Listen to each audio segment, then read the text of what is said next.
Good morning, ladies.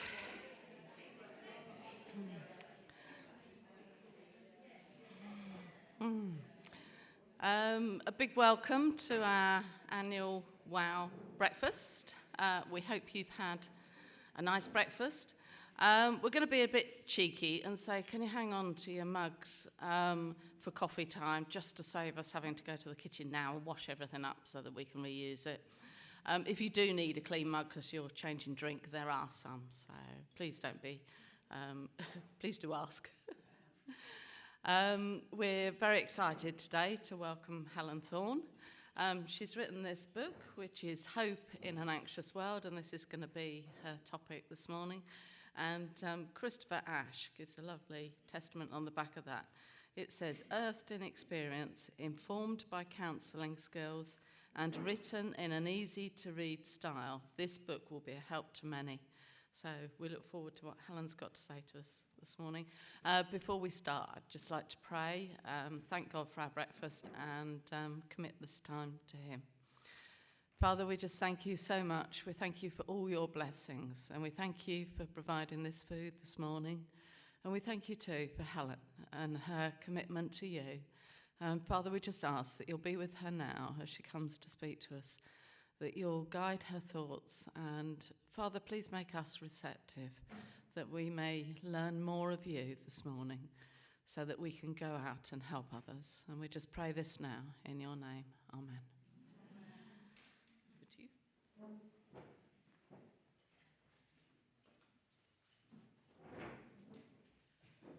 Well, it is absolutely lovely, to be with you this morning.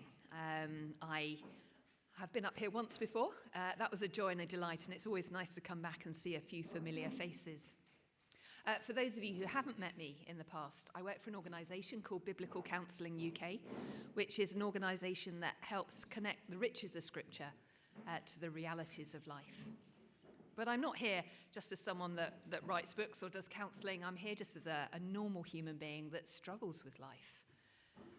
Just to let you know how this morning is going to pan out, we're going to have a little bit of a talk now. There'll then be a recaffeination break, because it is quite early on a Saturday morning to stay awake for any length of time. There'll then be an opportunity to discuss what's been heard on tables. And then towards the end of the morning, there'll be opportunity to fire any questions you like at me. And I will try my very best to answer them wisely, sensibly, biblically, and clearly. But feel free to ask anything you like about what's been said, or something more personal too. Well, I don't know about you, but I have a dream. Not a colossal, exciting dream, but I have a dream of how life could be. I have a dream that I can get up in the morning and look forward to the day ahead. I have a dream that I can go through everything that's in my day and not panic about any of it, and just know that I'm able to do it bit by bit, calmly, wisely, and well. I have a dream that I will get to the end of the day and not regret what I've done earlier. I have a dream that I will be able to sleep through the night and not wake up at 2 o'clock in the morning going, no, I can't believe I said that, or worrying about what is to come. I have a dream that I will be able to get to the airport in 2 weeks' time when I'm next flying out of the country, and I will be calm rather than convincing myself that the plane is going to plummet into the sea. I'll be honest with you, I'm not living the dream. There are moments where I find life really hard. And if you are normal women, and from this angle you do look pretty normal, then you will have aspects of your life that you're finding hard too. The pandemic has brought into sharp relief, hasn't it, just how fragile life is and how difficult it is to cope when things change and become hard so quickly. But even before the pandemic, if you can remember that far back, life was still tough. The statistics were saying things like, before the pandemic, about 6% of us were struggling with anxiety. At the height of the pandemic, the statistics were saying 66% of us had felt anxious in the previous 2 weeks. Life is tough. We struggle. We cry. Sometimes we want to hide away from the people around us. Sometimes we get grumpy because it's not as it should be. Well, if you can relate to any of that, welcome to the world. We are living in a world that struggles. And we're living in a world, certainly in this country at least, that talks a lot about mental health. I mean, you can't have failed to have seen the news or a newspaper or a magazine or an internet blog or even just chatted to your friends without the topic of mental health coming up at some point recently. And so on one level, most of us get it. I mean, I'm sure all of us are aware of a lot of the diagnoses out there. Anxiety, depression, bipolar, schizophrenia, all of those things, they feel familiar. We'll have friends and family that are struggling with those things. There's quite possibly people here that are struggling with a range of those things too. Eating disorders, addictions, they're all around. And we'll also be fairly aware of what anxiety feels like, as well as other mental health struggles. I mean, if you've ever struggled with anxiety yourself, you'll know that there are some really deep emotional symptoms to it. That feeling of being overwhelmed, that feeling of wanting to run away, that feeling of wanting to curl up and cry, that feeling of just not wanting to get out of bed and engage with the world, that feeling that the world is crashing in and there's nothing you can do about it. But it's not just the emotions, is it? There's the physical aspects to it as well. The heartbeat that's racing, the palms that are sweating, the tension in the shoulders. I really shouldn't say this over a women's breakfast, should I? But the glorious gastrointestinal moments when anxiety hits. There's a physicality to our anxiety and our struggles. Sometimes we struggle to sleep. Sometimes we struggle to wake up. We feel it in our body, not just in our minds. But it doesn't even stop there in terms of the signs and the symptoms. They hit us relationally as well. Do you know that feeling of wanting to just move away from the people near you? Of wanting to hide? Of seeing that women's breakfast on a Saturday morning at Christchurch Baldock and knowing that it would be a really lovely thing to do, but just sitting there in the duvet and wanting to stay there because coming out feels hard. Or maybe in the middle of your anxiety and stress, you know that grumpiness that creeps in. You know that catastrophizing that creeps in.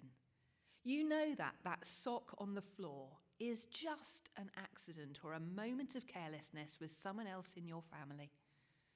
But in that moment, it feels like an act of war. You can't even do one thing to help. Have you any idea how much stress and strain I am under if you could just put your clothes away? Oh, you've been there, haven't you? Our relationships get damaged when we're anxious. And it's not just our relationships with other human beings, it's our relationship with God too. Sometimes there, when we're anxious, when we're stressed, when we're down, we just want to run away from God. We suspect that maybe he doesn't love us. We suspect that maybe he's just a bit irritated with us. Even if it's not what we see in the Bible, there's a little voice in our head that thinks that God's just telling us to pull ourselves together. Actually, if you were a better Christian, then you wouldn't be feeling like this. We know that's not what it says, but there's something that drives us to think that maybe God might be disappointed in us if we're struggling with our mental health. I guess many of us will have done an internet search or read a book on things like that. And so we'll also be very familiar with the 101 things that are out there, the wise things in the world that we're encouraged to do to promote better mental health or to help us come back from a moment of poor mental health. We know that sometimes medication helps, and actually going to see a GP is a really good thing to do. We know that exercise helps, not over-exercise, but taking a regular walk is a good thing to do. I think it's one of the reasons there's just a tsunami of puppies over lockdown. We realised that we just needed to get out there for our mental health, and you might as well take a cute furry thing with you while you go. We know that actually prioritising is a good way to help our anxiety levels, to actually be the kind of people that say no to some things, that keep our diary measured, that keep the main thing, that cut out the stuff that is not that important. I cut out ironing a few years ago. It's great. Just occasionally you need to look smart. That's what the dry cleaner's for.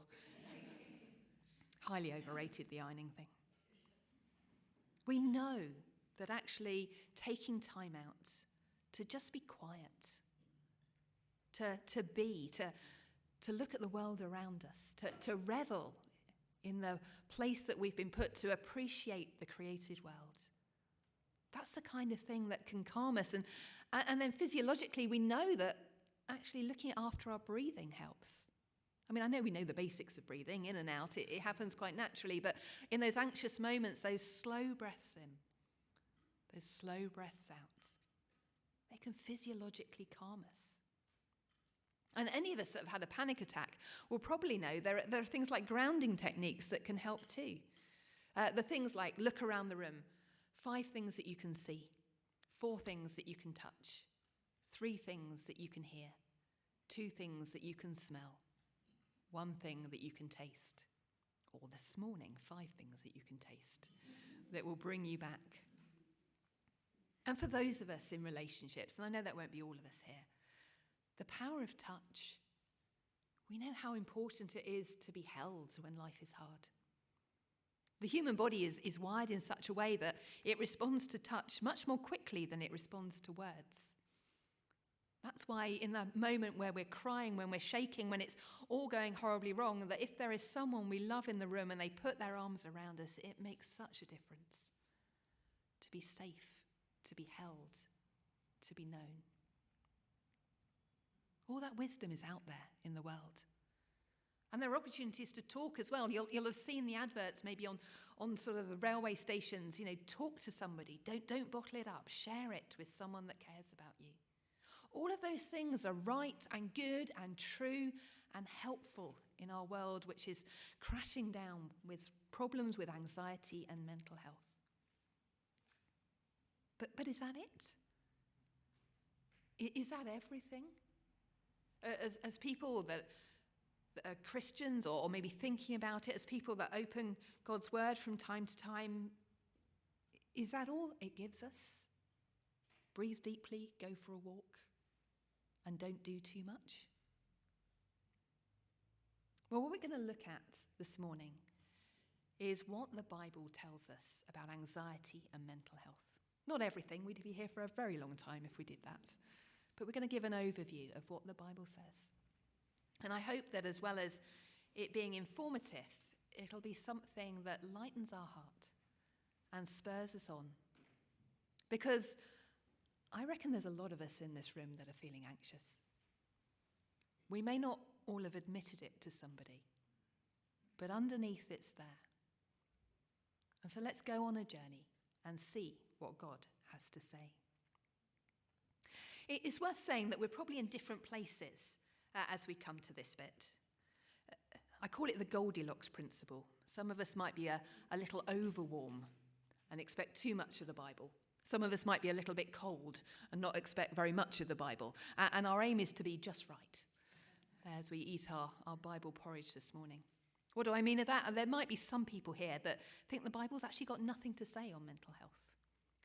The Bible might be good for that spiritual stuff if you're interested in that, but mental health stuff, surely that's the remit of doctors and we shouldn't maybe be going there. Others of us might be at the other end of the spectrum and think, actually, we don't need the doctors. All we need is the Bible, and actually we can just shun the medical world and just focus on that. And I'm going to encourage us not to go to either of those extremes and to value the doctors for what they do. They are a wonderful, wonderful bunch of people. But to see God for who he is and what he says in his word, and to see that as beautiful and transformational. So what does it actually say? Well, to start off with, The Bible tells us who we are as human beings. And first and foremost, it tells us that God made us with an inner bit and an outer bit that influence each other. We see that right back in the beginning of the Bible, in Genesis 1 or 2, where God made human beings. He made us to have bodies, a physical form, and he made us to have an inner life, a mind, a spirit, a soul, whatever word you want to use for that, where we think and feel and make decisions. And he made us in such a way that those two things influence each other. That's why when something really hard is happening and we're worried about it, we feel it in our bodies. That's why when our bodies are broken in some way, we feel it in our hearts. And as we look at this subject of anxiety and mental health, we want to be aware that actually what's going on in our bodies, our biochemistry, and what's going on in our minds are intrinsically linked. God has made us fearfully and wonderfully made. And we don't want to separate out those two things, but to hold them together, knowing that that is how he made us, and we need help with both our body and our mind. But more than that, the Bible tells us why things are hard. You see, if you go back to the beginning of the Bible, where God made us with our bodies and our minds, we see we're in a very different world to the one we are now. The world God designed us to be in was a perfect world. A world with no stresses or strains, a world where our bodies work perfectly, a world where our mind worked perfectly. I mean, can you even begin to imagine what that must have been like for the first human beings? To bounce out of sleep in the morning, looking forward to the day ahead, to know that the work was not going to be stressful, to know that there was going to be no arguments, to know that there was going to be open communion and conversation with God, to know that there was never going to be a moment where they looked into, I was going to say the mirror, there probably wasn't any mirrors, was there? There was a river, you could have seen your reflection in the mirror and looked down and never hated what you saw back. That was how human beings were meant to be. In perfect relationship with God, in perfect relationship with the world around them, seeing themselves as they truly were, not as a distorted person. But it tells us that actually something went horribly wrong. Genesis 3, the Christian words call it the fall, that moment where sin and brokenness came into the world. That moment when things went horribly wrong.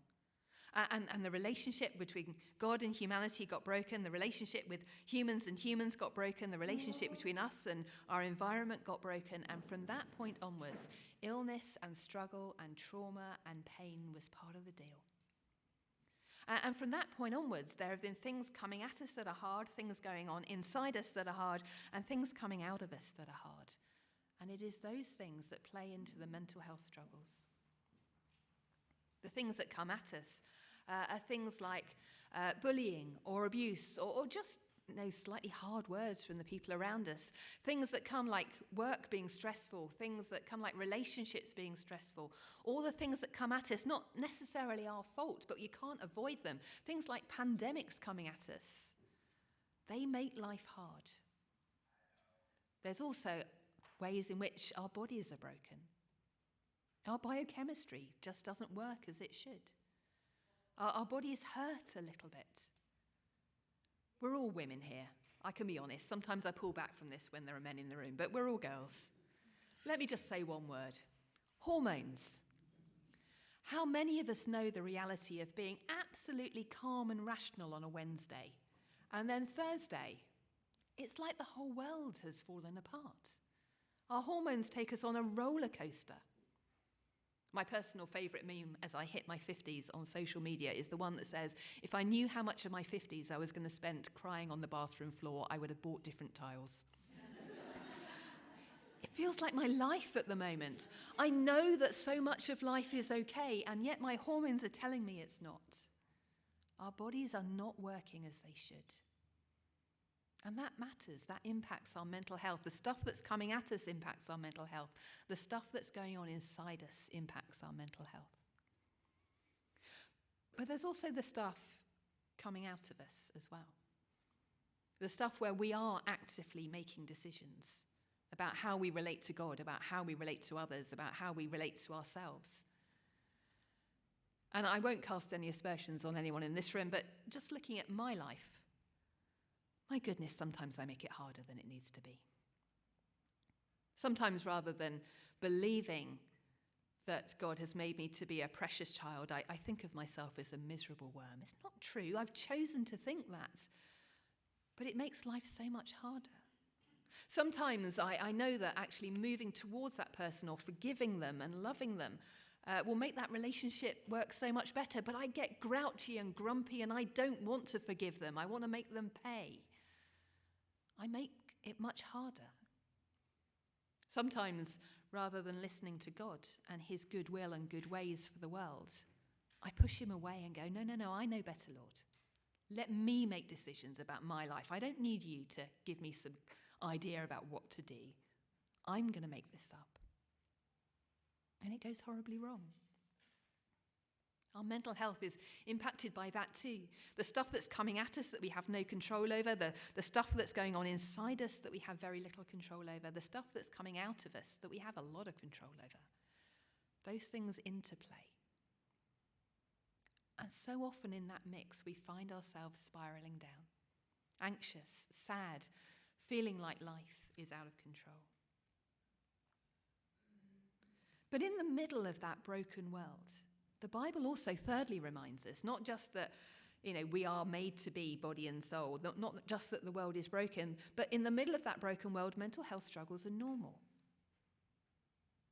And that can be like a bolt from the blue sometimes, because I think sometimes we feel if we're struggling that maybe we're a little bit weird, maybe a little bit odd, maybe a little bit of a failure. But the Bible gives us example after example after example of people of God who really struggled and were on their knees. I mean, think of people like Elijah, who did some incredible feats in the Old Testament, who was able to almost like turn a country around back to faithfulness, with God's help, and yet still at moments lay on the ground and just asked to die because he didn't want to carry on anymore. There were moments like David on the run from Saul, hiding in a cave, just pleading with the Lord. This isn't okay. My soul is downcast. I can't see any good. This is unfair. This is unjust. Please make it better, Lord. I can see no hope. Those are great men of God. And yet, they're struggling. They're sad. Even Jesus, the night before he died, was there, sweating blood, fearful of what was to come. It's normal to struggle. In fact, Jesus talks masses about anxiety in his ministry. And I reckon that's because he knew it was so very common. He got that he needed to teach on anxiety because people like us, people all over the world, struggle with it. And that's not a shock. But the Bible tells us two other things that are really important, and we're going to focus down mainly on one, but I'll do the other one quickly first. The other thing that the Bible tells us is there will come a day when there is no more anxiety and there are no more struggles with mental health. I can't guarantee when that's going to be. But there will come a moment, says the Bible, where Jesus returns and he takes everyone who is following him to a place of perfection again.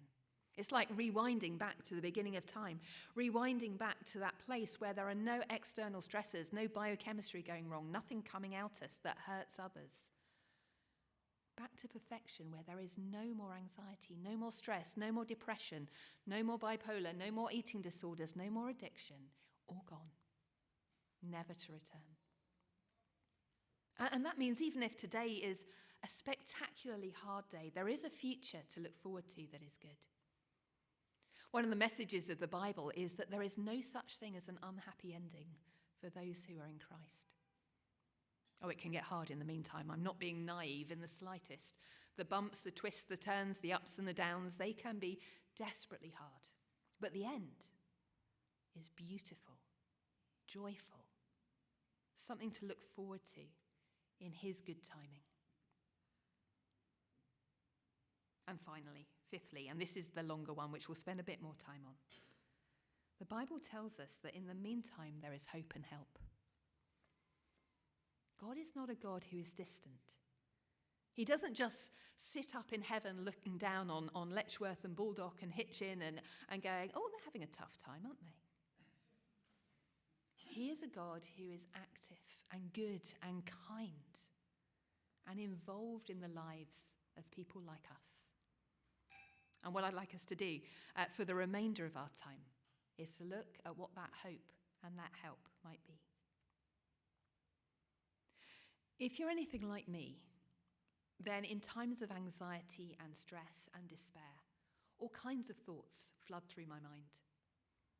And those thoughts are not necessarily accurate thoughts. I sit there and think, oh, everything's out of control. I can't do this. I'm such a mess. I'm such a failure. I never get anything right. I can't keep going. Life will always be like this. There is no hope. They're typical thoughts of anyone struggling with their mental health. They crash in, they crowd in, they shout so loudly. And every single one of them is a lie. And one of the ways that God helps us, one of the ways the Bible really helps us, is to see the beautiful truth shining like a light into our dark hearts and helping us see that none of those things are true and there's something way better if we would just trust him. Now, I want to caveat this going, God never promises to take the tough stuff away in this life. He promises to take it away in the next life. I don't want to overplay what he promises in this life.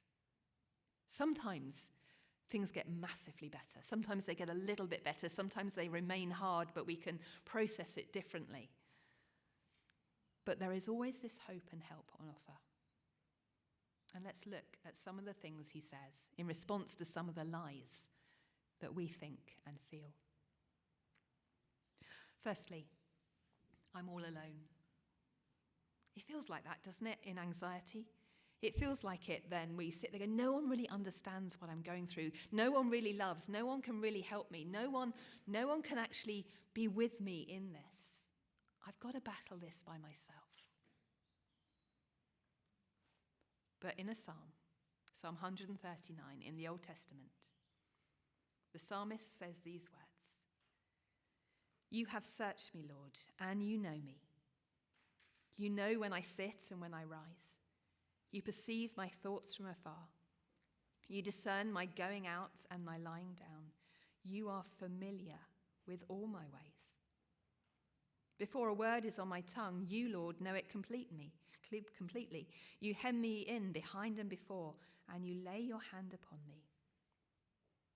Such knowledge is too wonderful for me, too lofty for me to attain."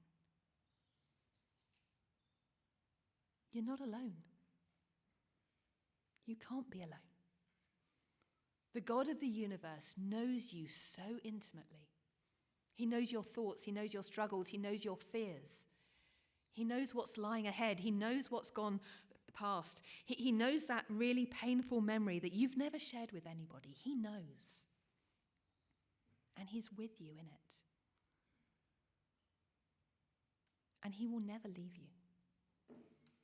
Those of us that are following Jesus will know the joy of that deep, intimate relationship with him. Now, some of Jesus' followers have been through very hard things. As I say, he doesn't wrap us up in bubble wrap. But he is with us in the middle of it and has promised he always will be. What about maybe he's with us, but actually is he doing anything helpful while he's with us, or is he just kind of standing there? Well, that thought about life being out of control, that the Bible helps us see that nothing is out of control. I mean, there's stuff that's hard. There's certainly things that are mysterious. That there are 101 things I can't explain. But the Bible is clear, nothing is out of control. Do you remember the life of Joseph, Technicolor Dreamcoat guy? from the Old Testament. His life must have felt out of control. Do you remember the story? Hated by his brothers. They planned to murder him, relented in the end and just chucked him in a well. Sold him into slavery. He got trafficked from one country to another. Got put to work as a slave in a house where the master's wife was not a moral woman. She accused him of sexual misconduct, had him thrown into prison for a crime he didn't commit. There he made a couple of good friends, one of whom promptly forgot him and missed the opportunity to get him out of jail. And he only actually got out of jail when he had to stand before the most powerful person in the land and do what probably felt like an impossible task. And when God enabled him to do that impossible task, he was given the job of Prime Minister of a country to navigate an entire region through a massive famine relief project. How stressed are you feeling? Joseph's life was hard. It was really hard. It was full of injustice. It was full of pain. Many of those things should not have happened. But Joseph was able to look back on his life, and when years later he met up with his brothers again, the brothers that had kick-started this chain reaction of horrors, he was able to look them in the eye and say, what you intended for evil, God intended for good. It may have felt horribly out of control, desperately painful, but above all that pain, God had a plan. And he was able to weave together the strands of Joseph's life, painful though they were, into something good and beautiful. I don't want to be naive or trite. I'm not saying that, all the pain is worth it because something good will happen at the end. Pain is pain. It's hard. We cry over it. We lament it. But God's not going to let it go to waste. There is something coming that makes sense. It still feels hard though, doesn't it? That thought comes into our mind, oh God, you might have a plan, you might be with me, but I still feel weak. I still don't feel I can get out of bed in the morning. I still don't feel I can engage with the people around me. I can't do it. And the Bible reminds us that God is equipping us to do it. He doesn't equip us to do any crazy idea that comes into our head. He's not going to equip me to run a marathon anytime soon. I can assure you of that. I'm just not built like that. I'm probably never going to be equipped to be fluent in Serbo-Croat either. But he equips us to do what he calls us to. When the Israelites were wandering around the desert in the Old Testament, they were finding life hard. They'd seen incredible acts of God. They'd seen him perform miracles. They'd been freed as slaves and were now living as free people. But still, they were finding it hard because they didn't know where their food was coming from. They didn't know where their water was coming from. They didn't quite know how things were going to pan out. They were scared of the future. And they grumbled. God could have got very grumpy back with them. For goodness sake, just trust me. Look, you've seen the 10 plagues. You've seen the miracles. Just get on with it. Stop moaning. But he doesn't do that. He simply provides for them manna and quail and water from a rock. Now, manna and quail may not have been their chosen food, certainly not for 40 years, but it sustained them. It provided for them. It helped them to keep on going. It enabled them to be faithful. And God does the same with us. He doesn't always give us what we want, but he gives us exactly what we need to keep on going day by day. Monday, we've got what we need to be faithful. Tuesday, we've got what we need to be faithful. Wednesday, we've got what we need to be faithful. He tends not to do the equivalent of kind of a Waitrose shop a month in advance. Here's everything you're going to need for the next 6 months. He does it day by day because he wants us to rely on him, to keep coming back to him for what we need. But the trouble with anxiety is we often spiral into thinking, but I don't have what I need for 6 months' time. I don't have what I need to pass that exam. I don't have what I need to cope with the operation that's coming. I don't have what I need to look after that relative that I know that's going to need more of my time. I don't have what I need for then. And God says, but you will then. Trust me. One day at a time. I have alluded to the fact that I have had, I'm getting better, a fear of flying. And I remember blurting out to one of my pastors, I just don't have what it takes to be a godly woman when a plane is crashing. Big concern at the time. And my pastor leant over and said, Helen, it's okay. You're not currently in a plane that's crashing. And if in any remote chance you ever find yourself in a plane that's crashing, then God will equip you to be a godly woman. We turn to him in trust, day by day, confident that he won't fail us. But would he want to help us? Aren't we just too messy, too messed up, too dirty, too rebellious, too much of a failure for him to want to help us? Oh no, says the Bible. Partly he loves us, and you help people you love. But also, he doesn't see us as messy if we've turned to him. He sees us as clean. It's the joy of Christianity. People that may have done 101 things that were not what God would want, but they've come back to him and said sorry. And because Jesus was able to take the punishment that we deserve when he died on the cross and rose again, there's hope. We don't have to feel guilty or dirty or useless or messy. He's made us new. I reckon a few people here will have just thought, yeah, but not me. Not me. Maybe those people on that table over there, maybe they're forgiven and nice and clean. But me, no. I just keep messing up. He knows. And his grace is big enough for that. When Jesus died on the cross and rose again, he brought forgiveness for all that would turn to him. And he left no one out. His work didn't mess up. He hasn't got this little group of people in Hitchin and Letchworth that are still left in the corner somewhere. You are clean and you are forgiven if you've come to Christ. There is no condemnation. You're not dirty. You're not useless. You're not a waste of space. You are his precious child and he delights in you. That is how he sees you. Of course he's going to sustain you. Of course he's going to be with you. Of course he's going to bring good plans into your life in the middle of the pain. Why wouldn't he? He adores you.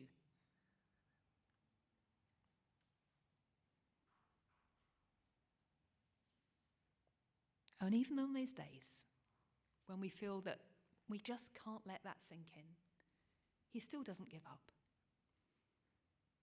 You feel stuck sometimes? Do you feel like, yeah, Helen, that sounds familiar. I've heard that. I've gone to a church for years. The pastor's said all those things, but I'm here and those things feel over there.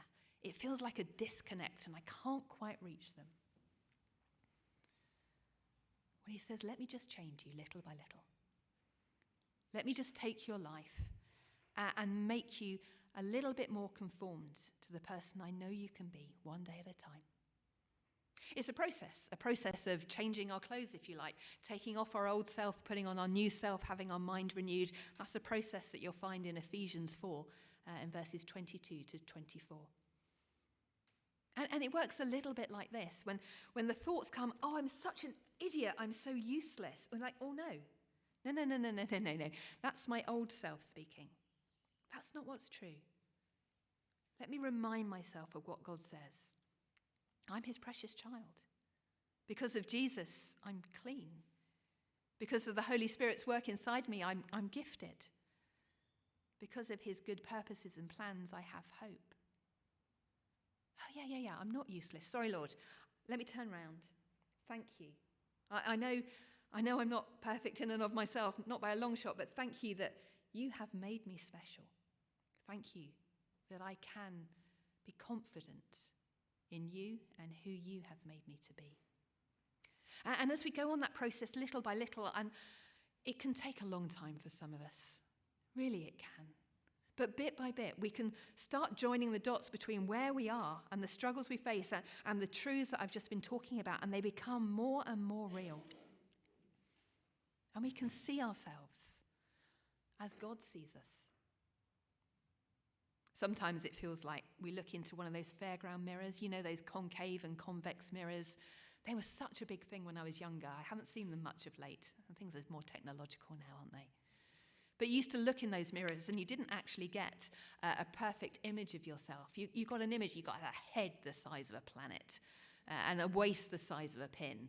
And then I won't even say what happened lower down. It's a distorted image. And so often as Christians, we are people with distorted images of who God is. We think of him as distant or uncaring or unable to do anything to help us or wouldn't want to help us. That's a distorted image. And we can get distorted images of ourselves as well. We can think of ourselves as useless and worthless and just on the trash heap and no one loves us. And that's a distorted, concave, convex image. And little by little, as we take off our old self, put on our new, have our minds renewed, we can see ourselves as we truly are. People in need of a saviour because, my goodness, we mess up. But also people who are adored, people who are safe, people who are chosen, people who are called, people who are secure, people who are gifted, people who God has got plans for us going into the future. And as little by little we see him more for who he is, and we see ourselves more as he has made us to be, then that changes our experience of mental health struggles.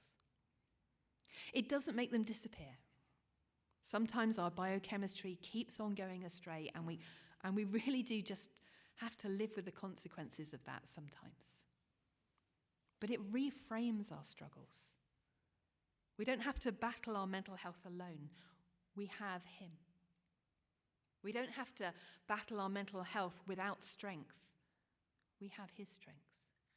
We don't have to battle our mental health carrying a weight of guilt. We have his forgiveness. We don't have to battle our mental health as if there's no hope. We know that change and perfection are ahead. And as we do that, things do begin to change. For some of us, our anxiety can disappear. For some of us, our anxiety will dissipate. For others of us, we can persevere with more confidence, more hope.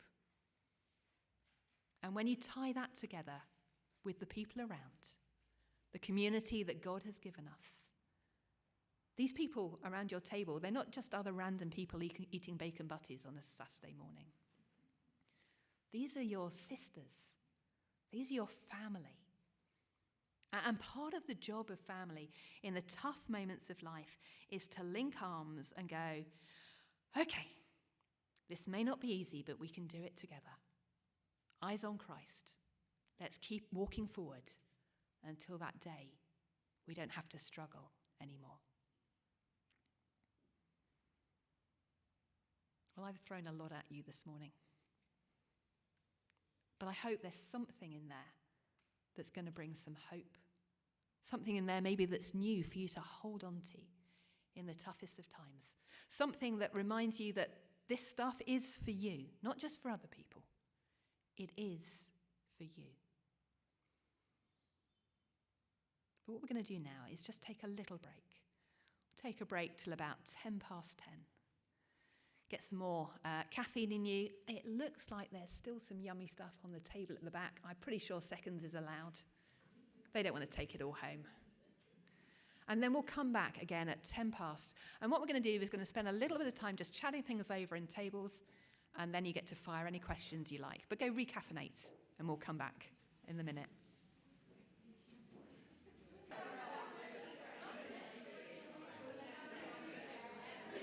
Ladies, if I can start calling you back together again. Feel free to keep drinking as you go.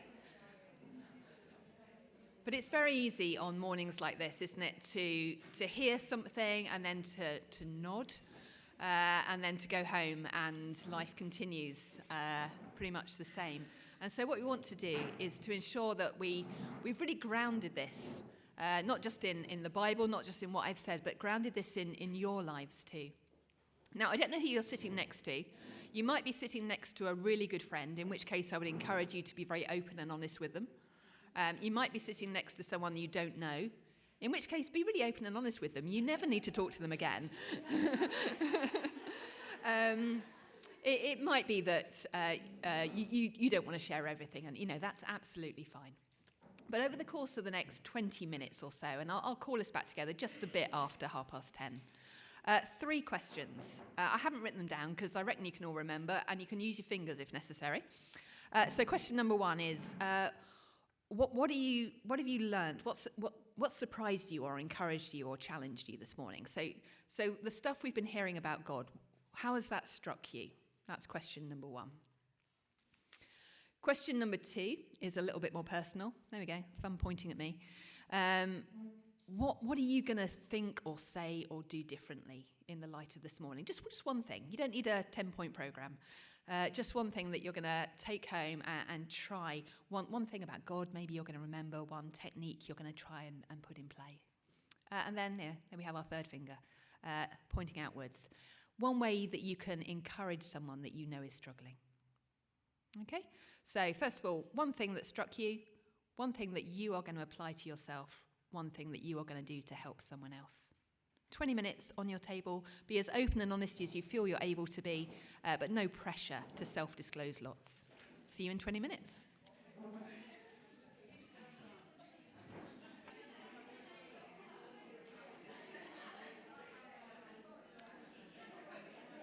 Ladies, if I can call us back together again. I don't really want to have to break into those conversations. Maybe we should just let you keep on chatting. But it may be that you've got some questions or some comments that you want to share, not just with your table, but with the wider room as well. Now, this is always usually the moment where there's a bit of silence, and we'll just ride through that. But hopefully someone will want to kind of pop up a hand and share either a question or a comment. I might repeat it, not because I think you don't say it well enough, but just because we are recording bits and your voice probably won't pick up on the microphone at all. Anyone want to kick us off with a thought or a question?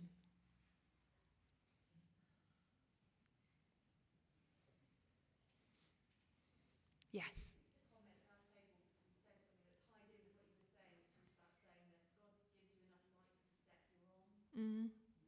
Enough light for the step you're on. That's a great phrase, isn't it? Yeah. And that really feeds into that kind of trusting God, doesn't it? He doesn't illuminate the whole path, just the next step. For which I'm very grateful, actually. If I think of 20 years ago, God was telling me I'd be travelling around the country talking to people, I'd be like, no. But yes, just the next step would be good. Thank you, that's helpful. Yeah.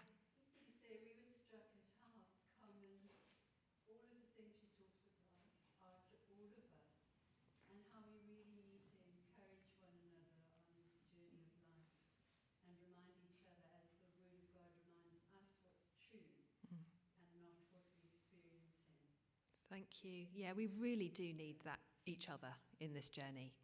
And it's so easy, isn't it, to have a kind of an individualized faith. And I'm not suggesting that's true of you, but just, generally, they're so easy to think of our faith, it's just me and God. But it's meant to be us and God. We're in this together. And this lady sitting next to you right now, whoever they are, you need them. You really, really need them. To speak those words of truth and comfort and hope. I guess it can be hard though, can't it, sometimes to be open. Sometimes there's a pressure, isn't there, to put ourselves over as sorted and okay and strong.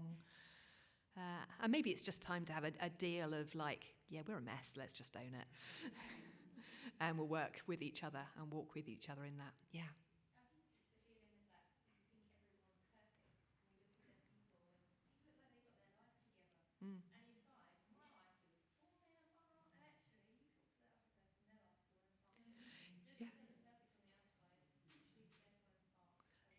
Absolutely. Yes, definitely. Just because someone looks perfect on the outside does not mean they're not falling apart on the inside. And I think we were saying on our table that everyone is carrying something. Everyone is limping in some way. And we don't want everyone to know everything. That would be a little cumbersome in a church. But actually having at least some people that know us truly, really, deeply is a wonderful thing. Yeah. How do you think we have helpful conversations where it doesn't just become a kind of pity party? That's a horrible phrase, but where we don't just kind of dwell on our miserableness, but we help each other. Thank you. How do we have conversations when we're not just dwelling on our miserableness, but we're genuinely helping each other? I mean, I think the first thing is just to start having the conversations. Some of us are probably a step back from that already, and we just want to start sharing how we're doing. I think that the biblical category of lament is so important.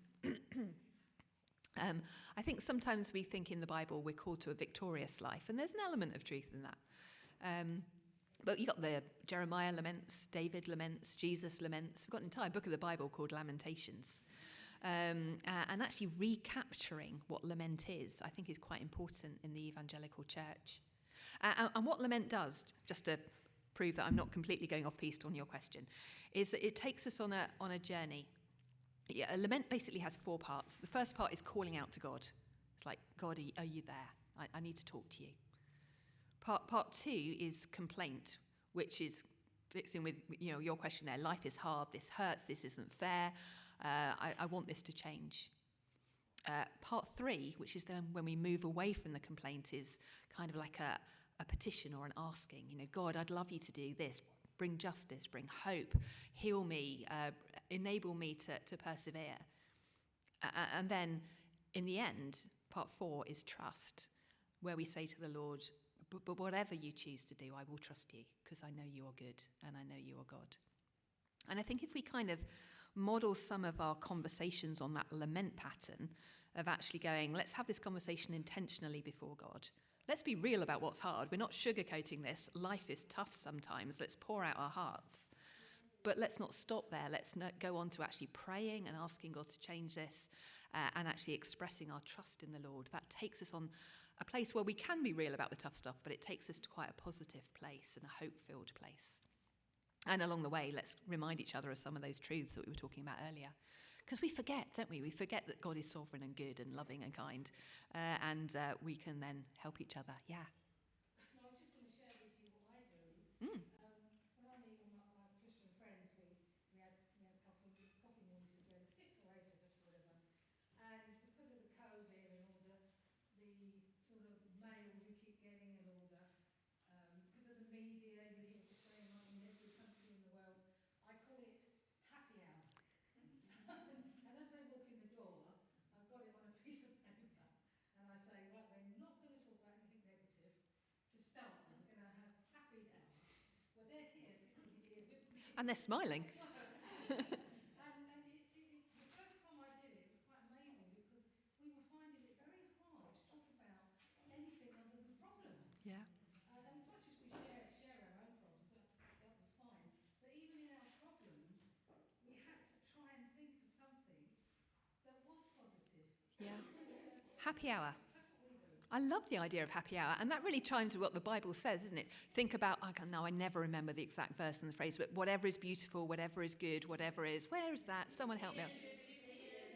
Thank you. You've already been talking about that this morning, haven't you? Yeah. That Philippians verse, which encourages us to dwell on what is good. And we need to get that balance, don't we? Because we don't want to become Christians that have our heads in the clouds and we forget to wrestle with what is bad. But it's so important to have those moments, a lot of moments, where we are focusing on what is good. Yeah, I love it. I want to come to happy hour. Yes. Just add to that, we were just talking about that. So we were in Philippians. That it's a good question Becca just asked there.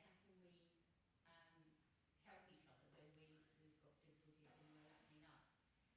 And I've just been reading something that's been helpful to me. So one of the main things in this particular book was looking at things from God's perspective today, wherever I'm having my pity party. If you share it with somebody else, quite often your sister in Christ will help you see God's perspective. Diane, it isn't all like this.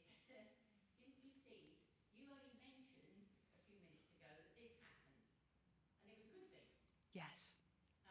Or it was, in particular, something that God wanted to happen that day. So we're just talking about some things that have blessed us or other people, which we didn't really probably consider was particularly important. It was just a normal thing, get somebody a meal, buy somebody some flowers, something or other, open up a conversation with someone at a bus stop. But actually that might have been the most important thing from God's point of view. Yes, the blessings that God pours into So our life. his Yeah. perspective might help us more if we help each other steer us towards thinking, what is good? What do you think is happening through this? We know he's in control, but we can't always see the fix. Yes, helping each other remember things and see things from God's perspective. And any of you who've got little kids, one thing I like to do with kids that are maybe struggling with anxiety or things like that, glasses. I have a very long history of glasses. Making out a cardboard pair of glasses, but rather than normal lenses, cutting cross shapes there. And sometimes when life is really hard and it all feels really, really difficult, we just kind of go, okay, let's put on our glasses now. Our glasses so we can see things as God sees us. And we talk about what it looks like now we've got our glasses on that helps us see things through the lens of the cross. And I know that probably most of us are not going to be wanting to cut out cardboard glasses and wear them. But if you have got children or grandchildren, they're a lot smaller. It's quite a visual kind of clue how to have that kind of thing that you're doing there wonderfully with more mature ladies over the age of 5 at least. Any other thoughts? Yes. I wondered if you could say something about the dynamic of people. So you were saying that, often you want to kind of pull away from people when you're feeling anxious. And then we've been saying you need people. So, should you resist that temptation to pull away from people, or do you sometimes need to because you need to kind of rest up? It'd be good to have some thoughts on that. Yeah, thank you. That dynamic between wanting to pull away from people but actually needing to walk towards people sometimes, and how does that work? And I think the slightly cop-out answer is there's no one-size-fits-all to that scenario.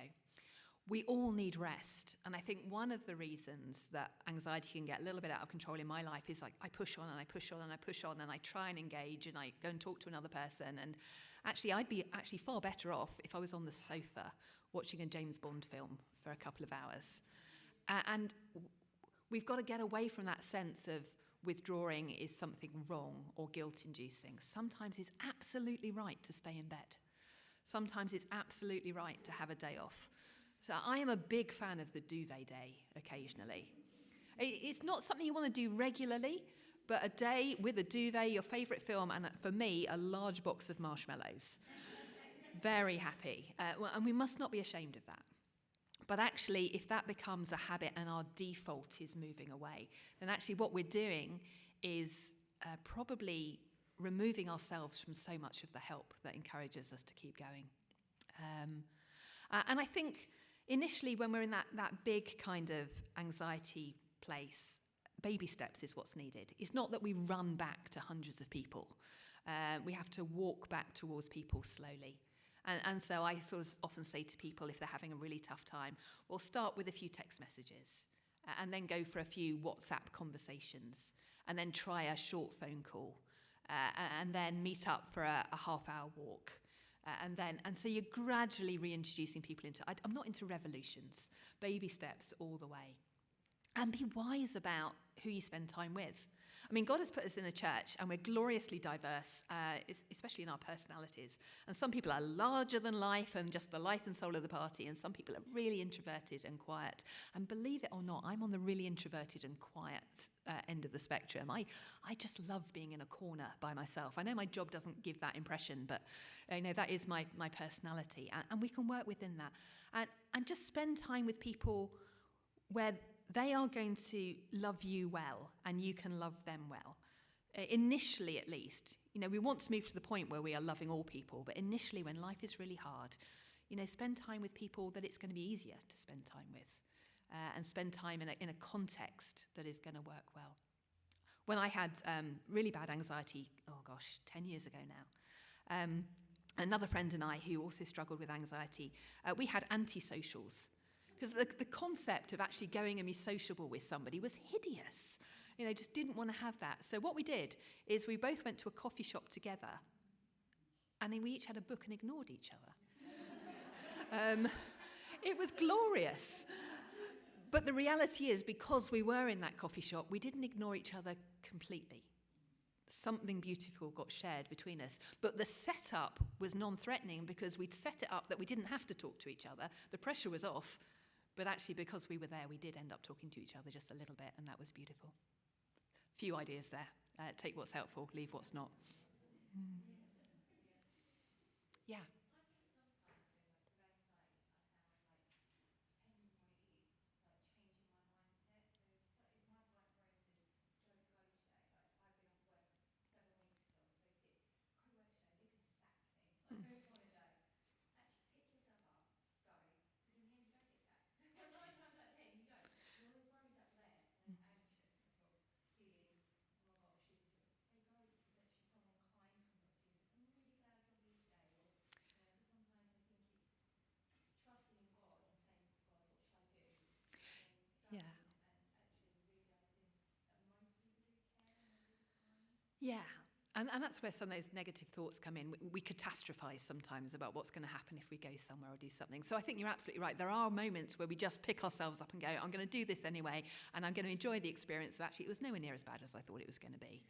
I think, we have to acknowledge that there are some people that probably aren't in a place that they can do that right now. But certainly if you can, there's a wonderful world of wisdom in just going, okay, I'm going to get up. And I've certainly got friends that, when I'm having a down day, which thankfully is much less often these days, but when I do have a down day, they just kind of go, Helen, get up. Engage with the world. It's not going to be as bad as you think it is. But as I say, we do just want to be sensitive to those people that can't do that at the moment. But yeah, that's a good thing. Any other thoughts?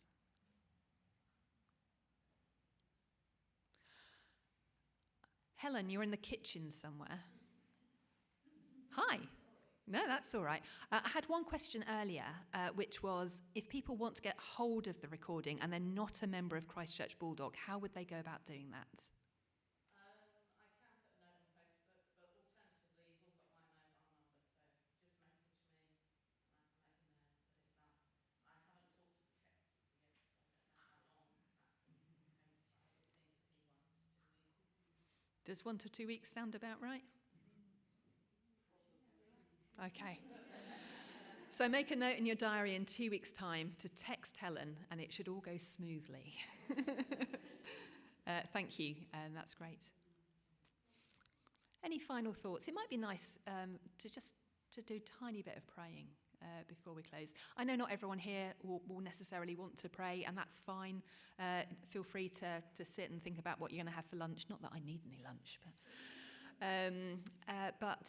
any final comments before we do that? Yeah. Just one thing, just from visiting people who have been depressed or in a difficult point, it's never a one-sided benefit.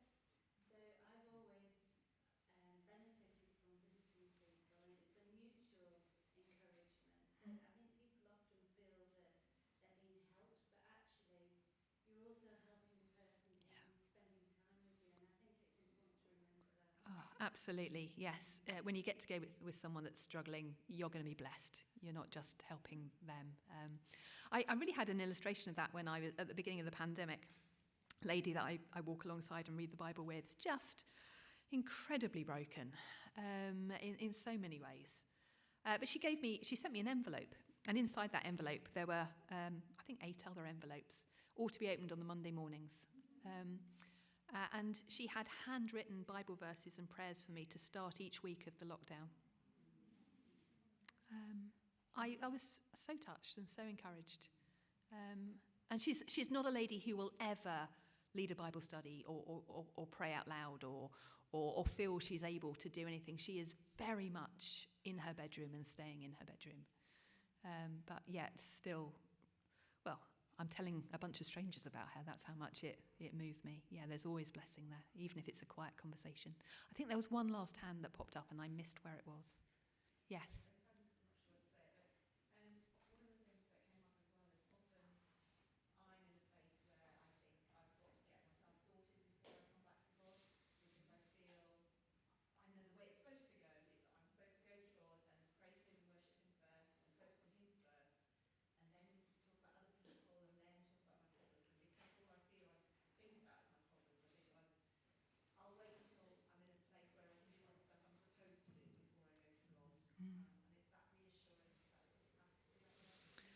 Absolutely. And thank you so much for sharing that, because that really is important, that we don't have to brush ourselves up before we go back to God.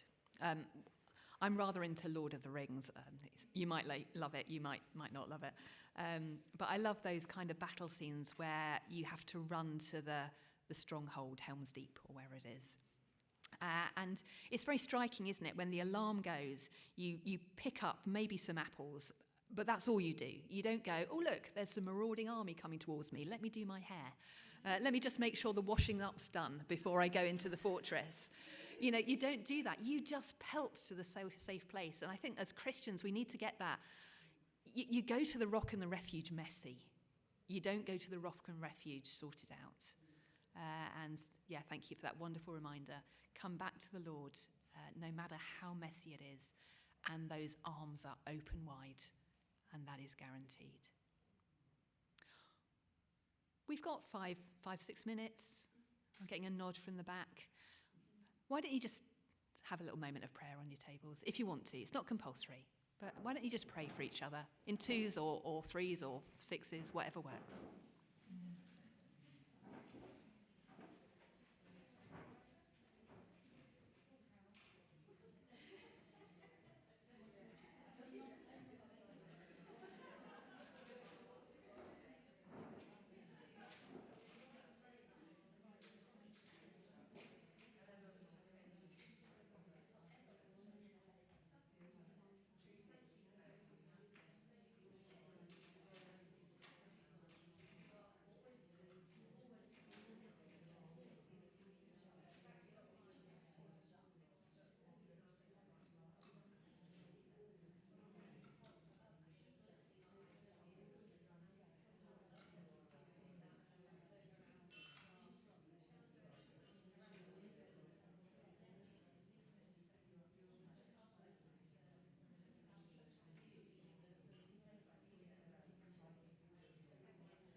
We're coming now to the end of our morning together. It has just been a delight to be with you. Thank you so much for the opportunity.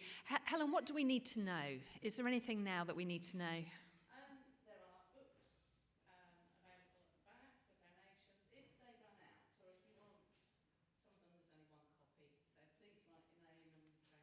So please write your name and phone number on the book list, and I will order for you if you would like. Other than that, no, just thank you very much for coming. Hope you enjoyed it. Hope you benefited from it. Thank you very much, Helen. It's been an absolute pleasure to have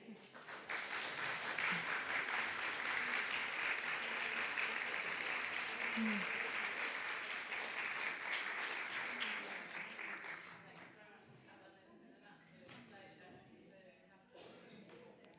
Great. The email Helen is hilarious. It's been to Helen from Helen, from Helen to Helen. God bless, ladies. See you again, I hope.